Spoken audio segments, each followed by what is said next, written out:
Okay, so this is really nice update from Gemini. Basically, you can quickly download the whole chat as a PDF document from Gemini. Now to do that, just open the chat normally, and then on the top right corner of the screen, click this three dot icon, and then click download PDF. And after that, you can select the layout, pages, the paper size, and some other settings. Click save, and you can also select the name of the file, click save again. And there you go. Now this whole conversation has been stored as a PDF document on your device. So this feature is also available on the mobile app version of Gemini, although it might require a bit more steps. So to do that, just open the mobile version of Gemini. And after that, you can navigate to the chat, click the three dot icon again. And then as you can see, there is no download PDF button at all. So you have to click share conversation.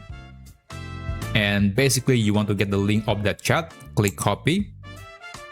Let me just open my Google Chrome browser and just make sure that you have logged into the same account as Gemini on your browser. So I'm going to paste that, hit enter, and you can tap on this button that says continue this chat. And there you go. So we basically have to use the web version of Gemini to utilize this feature. So click the three dot icon again, and then download PDF. You can select the paper size, like there are many different options. And also just make sure that you have select the printer as save as PDF. Click this PDF button. And you can select the location and also the name of the file. Tap on this save button. And there you go. So we just stored that PDF document to this device. To open that or to access the file, you can use a file explorer or the Files app on your phone. And here in the downloads button, I can see the file. And there you go. So this is the chat from Gemini that I have saved as a PDF document. So here, there is something that you need to know when you are saving your chat as a PDF document.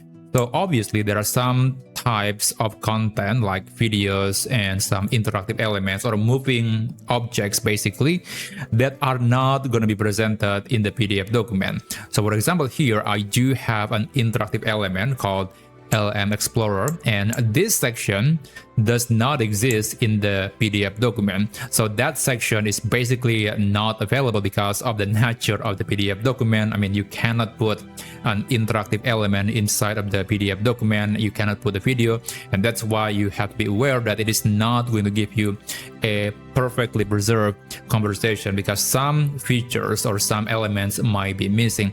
But other than that, it is really nice that we can natively save a conversation on Gemini as a PDF document, because previously it was a bit more challenging and difficult, but now we have a native feature. So I hope you learned something from this video, and if you want to see some really cool things that you can do with AI, then you can subscribe to this channel, and I'll see you on my next video.